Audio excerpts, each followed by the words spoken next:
Welcome to Grow Fast, Grow Smart, the PI Playbook by Accelerator, the podcast exclusively designed to help personal injury law firms reach their full potential and serve their clients better.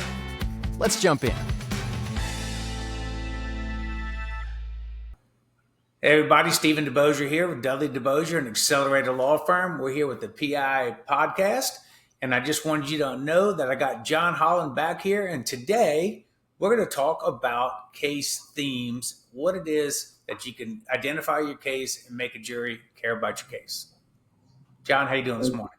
Hey Steve, doing great. Looking forward to talking about some of the themes we've used on cases and the work that goes into tying all this together as simply as we can. Steve, I intentionally wanted to, like I said with my friends, I'll explain that this isn't always $100,000. A lot of this stuff you can do for relatively no cost. So let's do, I brought some slides from the most recent trucking trial that I did. I think there were about 4 slides in a PDF that I sent to you. Is this the one with the spine models in it? Yes, that's what about? Yeah. Let's see if this. I'll tell you, Steve, while you're pulling those up, it is important to just talk a lot, I think, about the difference in demonstrative evidence versus evidence that you're actually getting admitted. So this was a case, we fought like hell for 3 years on this case, but when I did my demonstratives, there was not a single objection to my use of any of these demonstratives and my explaining to the jury the issues in the case with the help of these demonstratives. So, and a lot of the things we talk about, Steve, you and I have talked about this before, but we're all learning from one another. So I spent more time than I'm probably proud to admit during those COVID years, just watching every damn thing I could find online, all the backlog of CVN trials I hadn't watched, so many different podcasts. And one of the things I came across, I believe it was an attorney out of Vegas, Ben Cloward, who had done spine school in one of his openings.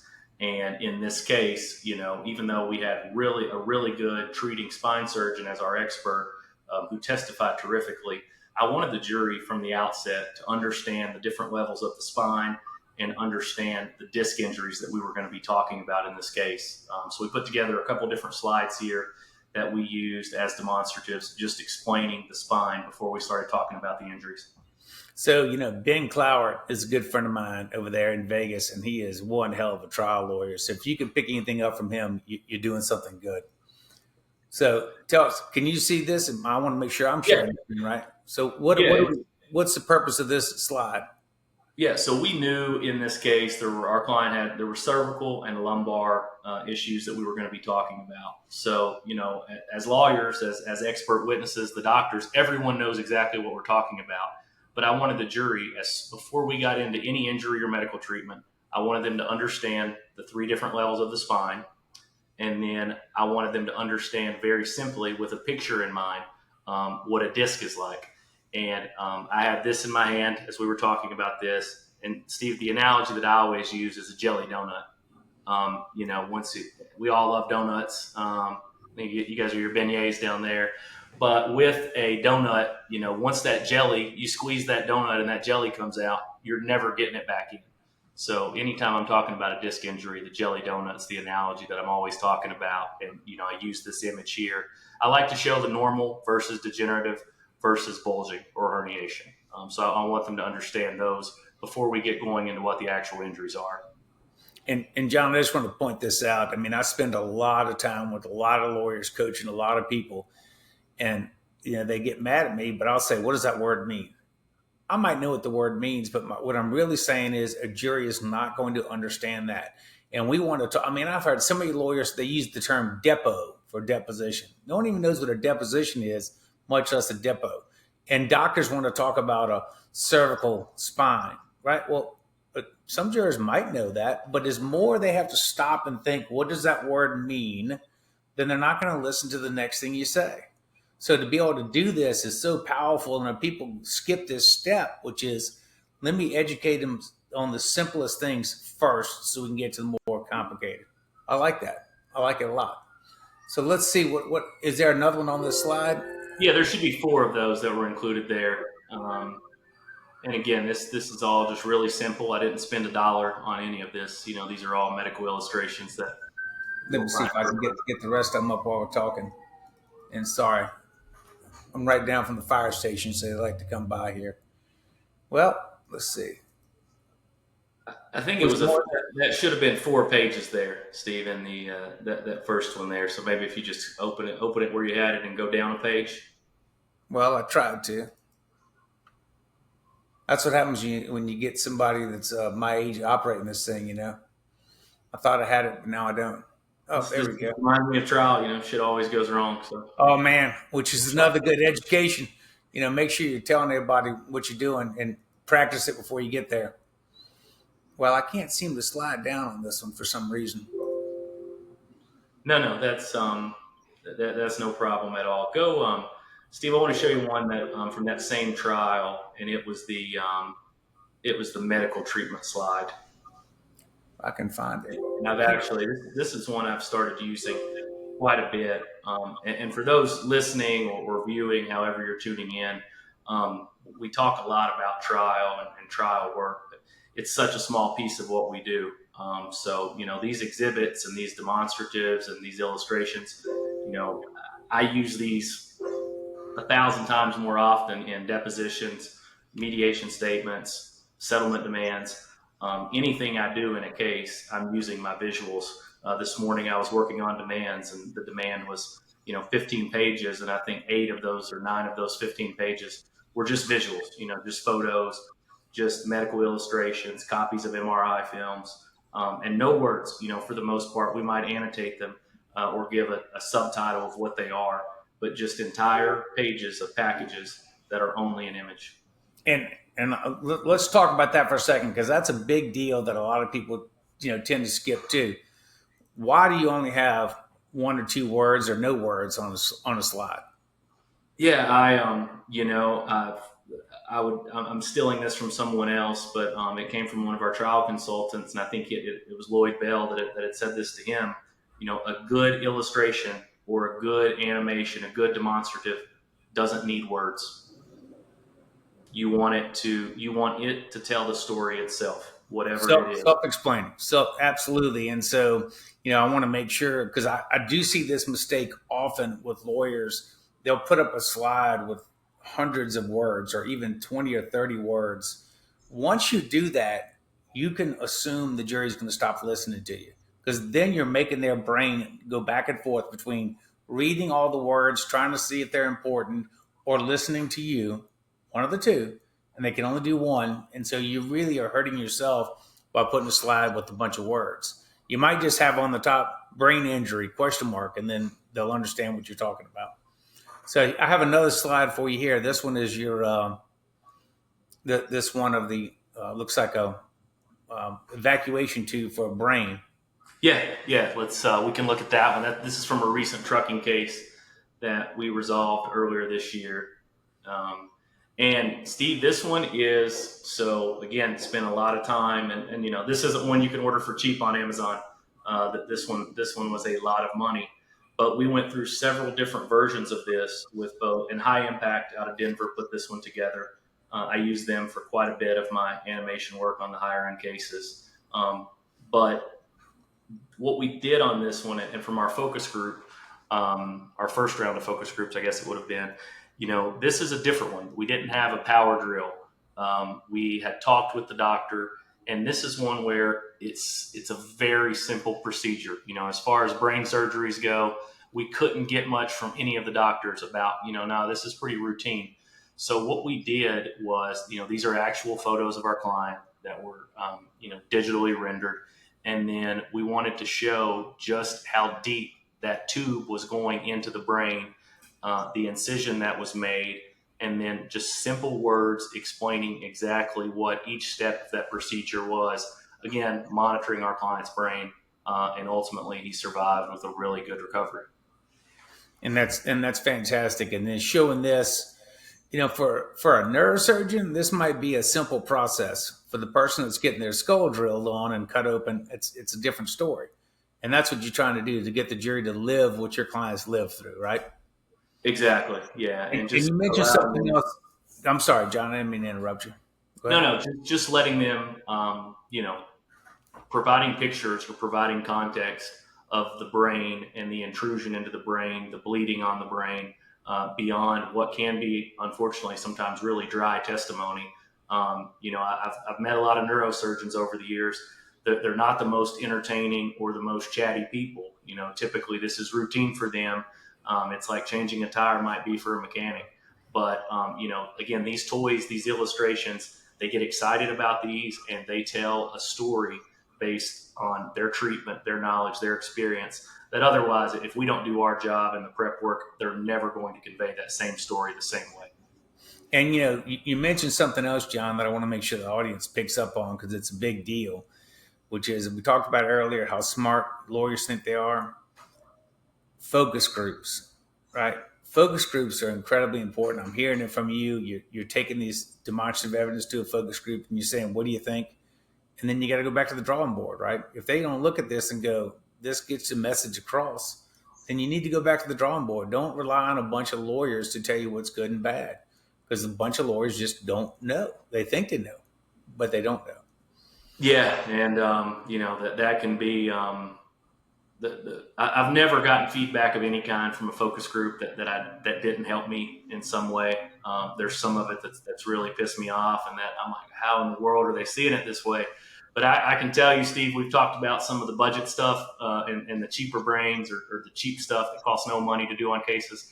We have spent, I would say at this point, I would venture to guess probably $250,000 over the years on exhibits, illustrations, animations that couldn't be used after we got feedback from a focus group. Even after a couple rounds of edits, we just never were able to get them to a point where jurors and multiple focus groups thought that they would actually help our case. And that, that's not fun, spending that money and not being able to use it. But also, you just can't go. I don't think you can go into any trial without having done focus groups. And if you're going to spend this kind of money or you're going to prepare these cases this way, you've got to test these things out. Yeah, you don't want the first knowledge of your bad exhibit is when 12 people tell it to you. That's a bad start. So I like that concept.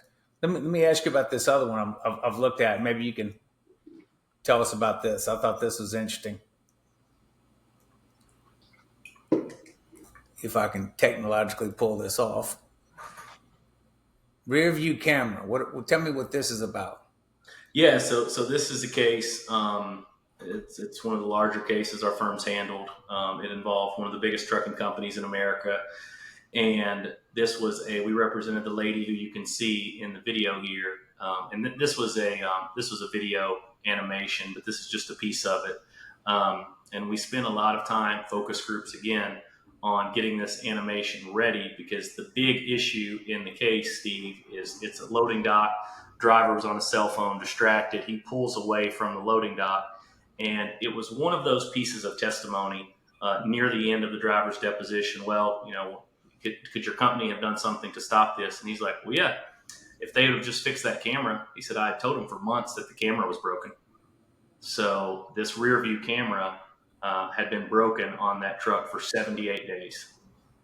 So we had an animation put together based on that testimony, our inspection of the vehicle, our scene inspection, measurements of the truck, loading dock, and everything, showing exactly where that camera would have been, and combining that with the driver's testimony. As soon as I started my truck, it popped up, the big display. And we had that transposed to, kind of show the side by side. But I would have seen her back there. I would have known that she was still working. I would have known my door wasn't shut, and this would have never happened.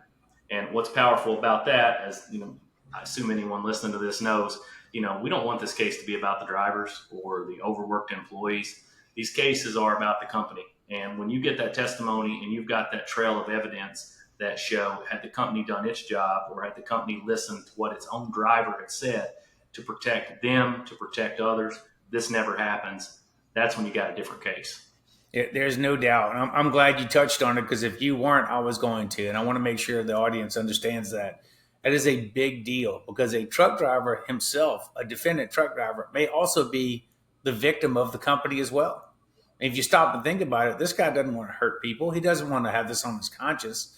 And it's easy for that truck driver to say, hey man, if I'd have had the camera like I had before, we wouldn't be here. Right. And then who's making that decision and why are they making the decision? You know, I don't know why there's not a camera there. But And it's even more important because, you know, a lot of times I know your firm has had tremendous results on trucking cases and other cases with big corporations. You know, we live in this business model today where companies, and the bigger trucking companies in particular, are trying to avoid the responsibility for drivers. You know, it's an independent contractor model, or it'll be a small company that employs the driver, and then the big company is up above. So a lot of times, what you'll see though when you get into this type of case is that it's up above. It's the main company that has to approve maintenance repairs, or it's the main company that has a policy that these cameras have to be installed. So that, in this case, really just blew the lid off of it, because we had the main company, the main target in the case, as being the company that had this issue reported to them and did nothing about it. yeah, I mean, because those cameras, they cost, $50 or so. I mean, I don't know why they couldn't have. That's sarcasm. Yes, you just go do that, and you just start wondering why wouldn't they possibly do that? And you go back and you look, see the work orders, camera, and they still won't do it. I represented a case against First Student Bus Company. If you ever have one of those, that's a company that does some very interesting things. They, in the case I found out they had a budget called Beat Your Budget. So each location, they would give the location manager a bonus based on the maintenance they did not do on the bus. So every year, if they saved $100,000 on not doing maintenance on a bus where we carry school kids, we're going to give the manager money for doing that. What's more of incentive to not put a camera up there than at the end of the year you're going to get a bonus by your company? And these things are going on in front of us all the time. So what else we got to show them there, John? We got Yeah, I was gonna let's look at the brake testing. This one is right a here. case. Well, they actually go together. There's a brake animation and then brake testing that we put these together with. This was a case, Steve. This one was in Eastern Kentucky, close to where I'm from. It involved a brake failure of a commercial vehicle. So this was an animation. I'm not gonna. I was afraid the full video might shut down my and your capabilities here. Sure. But so one of the issues in this case is that this type of tractor, it had a audible and visual alarms for brake failure, and they were the defense position is that this was just a sudden brake failure when he was going downhill. The alarm didn't happen. The video didn't happen. Or the visual, the audible. None of that happened, and they even had an expert out of Los Angeles, this Exponent group. I'm sure you guys have dealt with. They're kind of the new fad and real high-end corporate defense. But he was going to come and testify that their driver, due to the stress and anxiety, PTSD, experienced situational deafness and blindness, which is why he wouldn't have heard or seen any of these monitors going off. So we prepared an animation. We did multiple tests of the involved truck. We actually tested and procured a model truck so we could do a little bit more testing to figure out exactly what was going on before we went back and looked at the other one again. But we did an animation. We've got these, you've got the park brake on, the service brake on, the clutch and the throttle, and you've got the speed. So with our expert, we worked on this to do a video animation. We wanted to show where the truck was at certain points, because we knew from the software manual and the exemplar truck and our own inspections and testing when the alarm would have started going off when a certain PSI level was reached. So basically what we wanted to show was the speed of the truck when the alarm started going off, and then the continued actions of the driver after that time. Because it just made it clear that the testimony, he knew it was happening, and he was trying to basically be a cowboy and shoot through an intersection. But again, their position was it was ridiculous that he couldn't hear it. It didn't happen until later on down the road. Anything they could think of, it was ever changing to try and avoid liability in the case. And this video, I think we went through about 15 versions of this animation before we got it where we wanted it before trial. And then we actually, I think if you got the other image pulled up there, we actually built with our expert a custom set of brake chambers that we could hook up. Which They were one on is the best one to show that? Is it this rear camera animation? uh, Or is it's that one right there. It's the one that says brake testing. So same case, this was on a board that our expert put together. You've got the different chambers. You've got air tubes hooked up to those. So our expert put this together, and it wasn't cheap. This isn't your $40 Amazon type of exhibit. But what he did was he had this put together in different ways to where the air levels could be manipulated, the alarm could be triggered, and we could show exactly what was happening in that truck, and that exactly when it happened, why it happened, how it happened, and what this driver would have been experiencing. A lot of this was preemptive. A lot of this was, we knew these were going to be the defense positions, and rather than having an expert who we've paid a lot of money, over the course of several years, go on a tangent about trying to explain air brakes, brake chambers, air supply, pressure loss. He could stand up with an animation and with this big board that we were going to roll into a courtroom, 10 feet tall on a set of wheels, and explain this in a few minutes. Oh, this is a great, I think on this very podcast for Accelerator, I've done it where I've been underneath the truck, and these are all the brake cylinders that they're testing. And so most lawyers don't even know that or don't get involved in it. I know what you got here. It's pretty awesome, John. And so what this shows the jury straight in front of their face, number one, how far it's supposed to move the piston in there, number one, and number two, what happens when you lose air pressure, because the alarm should go off, right? And if the alarm's going off, why it won't work, because that's what people need to know, right? And I think this is one of the problems lawyers have, is they want to find something wrong and then say, look, this is what happened, but you got to find something wrong that led to the crash, right? Just saying he didn't have a rear view camera on this crash wouldn't make any difference, right? Exactly. But having bad brakes does. So you got to make sure you're connecting the problem to what actually happened, right? Right. And, I know you're a friend of Joe Freed and his methods and just how, he's such a genius on these cases, and the speed trial method that they do and everything. Society's changing so much. So when we go into a trial now, the last couple of trials I've done in the last 5 years, I've tried a case that's lasted more than 4 days. But it is so much work to be able to simplify the issues. And I think nowadays more than ever, our attention spans are so short, and we are so, even though all of us waste a lot of time, we still are, we think people aren't respective of our time.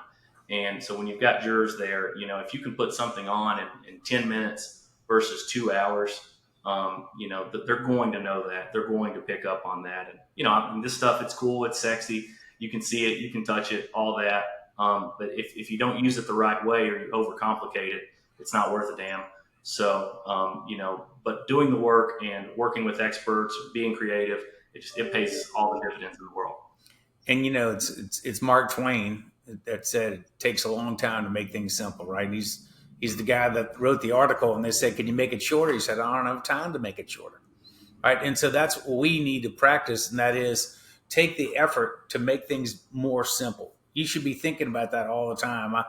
Please don't use big words, whether you like Donald Trump or you don't like Donald Trump. He speaks at a fourth grade level, probably not because he has a fourth grade education, but because he knows that's what matters.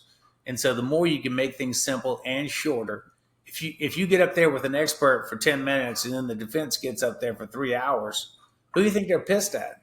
Now, there's another part. You mentioned Joe Freed's speedy trial.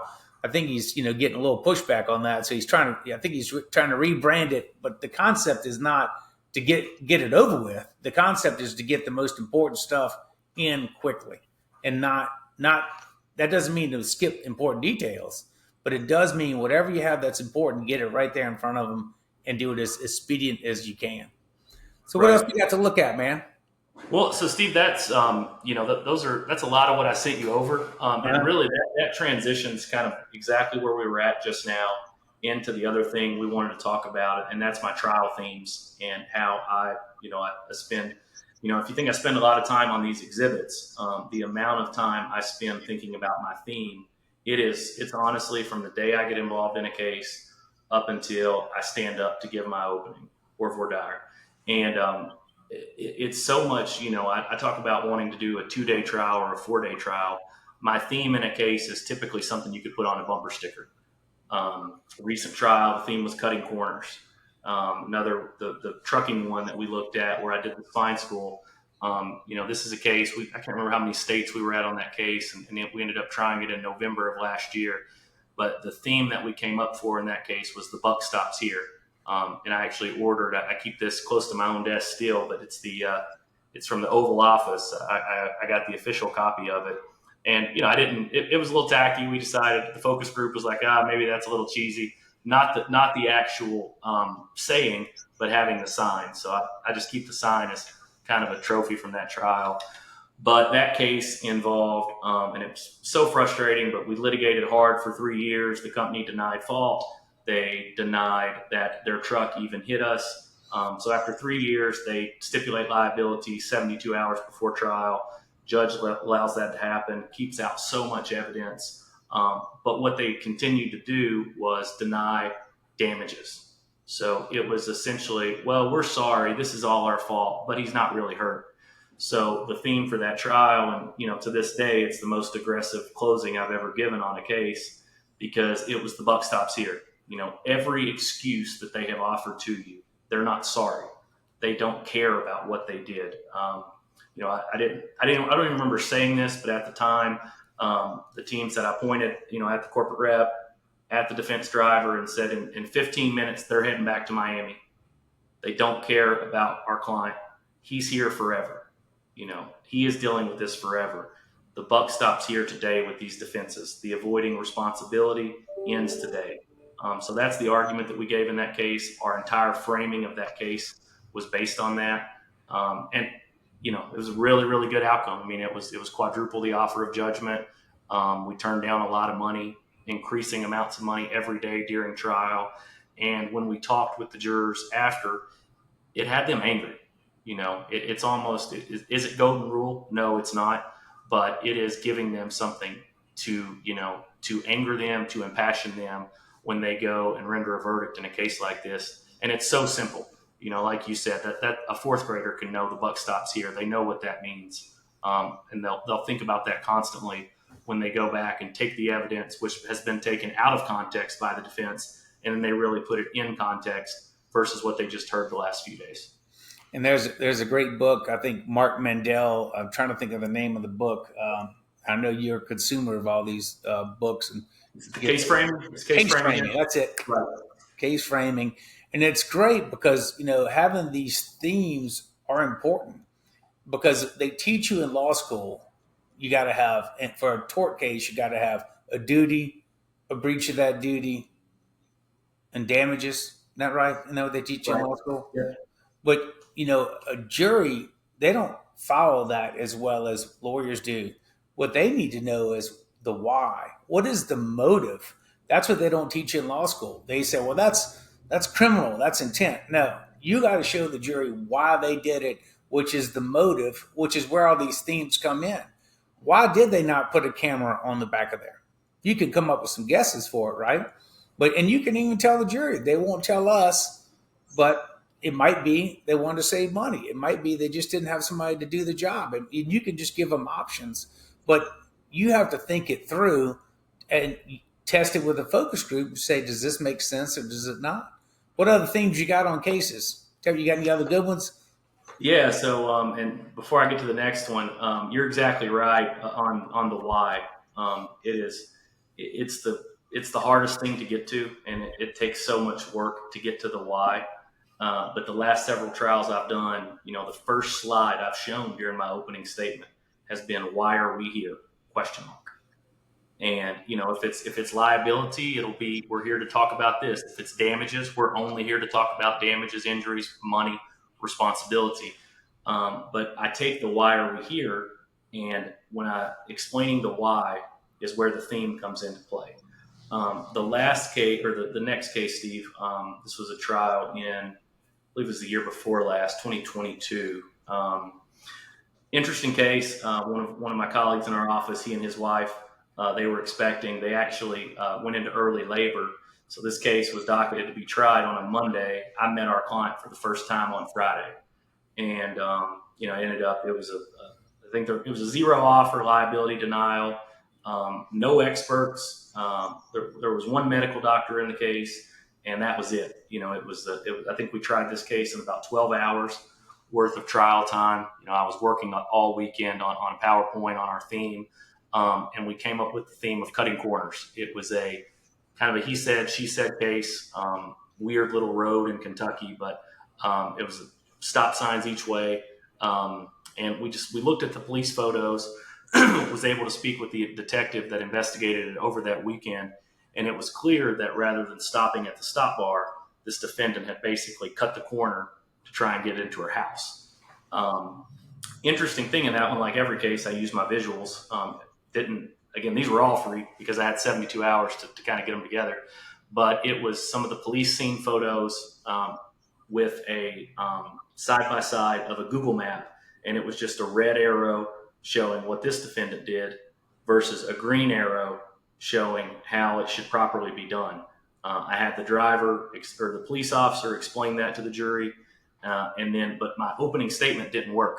So the PowerPoint didn't work. We had those technical difficulties we talked about. So I've got this opening, I've got my PowerPoint, I'm ready to go. We had tested it, 30 minutes before, and then like always, something happened. So we weren't able to show any of the visuals during opening. And this is sort of the way I'll, combine all this for everyone listening today is I had that same PowerPoint. It was changed up, but I hadn't used any of it. So we just tweaked it slightly for our closing, get to the slide that the cop had helped me put together that we had authenticated with him on the stand, explaining those two maneuvers. And afterwards, we got a great verdict, excess verdict. It was paid in full by Liberty Mutual. And one of the jurors said, Mr. Hollan, you did a great job. The cutting corners, I was really having trouble with it even after all the testimony. But as soon as you put that map up and as soon as we were able to see that map in your closing, it all made sense. And let's talk about that because you said something and you glossed over. You said you put the right way in green and the wrong way in red. Why? So there is there's a great book and several studies on the psychology of colors. And this is Sam, my partner. He's way deeper on this than I've ever thought about being. But colors have such significance. It can be an arrow. It can be words. It can be signs. But what we know is green is good. We think of red light, green light. Green is good. That's how you do it. Red is bad. That is not how you do it. That is dangerous. That's how people get hurt. So anytime, and whether it's if I'm using a annotation of a spine, the green is going to be the normal disc. The red is going to be below, showing the level of herniation. If it is a shortcut, if it is a pattern, I had another slide where I did a timeline of, and I think I gave it to you, but it was showing our client's medical treatment, his number of medical visits for 20 years leading up to a crash. In those 20 years, he had less than 10. That 10, very big, was in green. In the 2 years after the crash, he had 80 plus visits. So this is not a guy that liked doctors. That was very clear. So that just, rather than me explaining it or an IME doctor explaining it or all the money we could have spent in medical testimony in that case, one slide explained that to the jury in 20 seconds.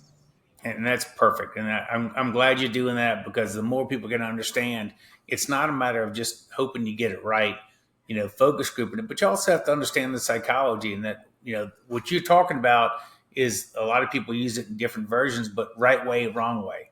Right way is always green. Wrong way is always red. Don't do it this way. Red is hot. You don't touch that. And the green says go. And so the more you can understand that, the better off you will be in trying to convince 12 people. You got any other things you want to tell us about?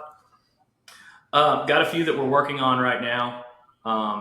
They're always fun, aren't they? They're fun to sit down and think about it and just go, what. And by the way, let me give a little word of caution to people while we're talking about this, John. A lot of people go straight to profits over safety. And they do exist. There's plenty of cases, profits over safety. Your rear view camera might be profits over safety. But sometimes it's just, I don't give a shit, right? And so Yeah. if I don't give a shit, you need to know if it's I don't give a shit, because then you can let the jury know they're not going to care until you make them care, right? So if it's profits over safety, great. If it's not, keep digging, keep looking, and then test it to see if it makes sense based on the facts that you have. And so in our firm, we're pretty fanatical about this, which is we get the elements of proof, jury charges, whatever you want to talk about. And then we start talking about what facts do we need to get in there. And then after we have those facts, we come up with a theme, trial story, so we know exactly what we're going to tell the jury, and then start looking for what demonstrative evidence can we get to show them we're right and they're wrong. That sound familiar to you, John? Absolutely. It's what we do with every single case. Win or lose, if I'm preparing a case for trial, it's going to have a theme.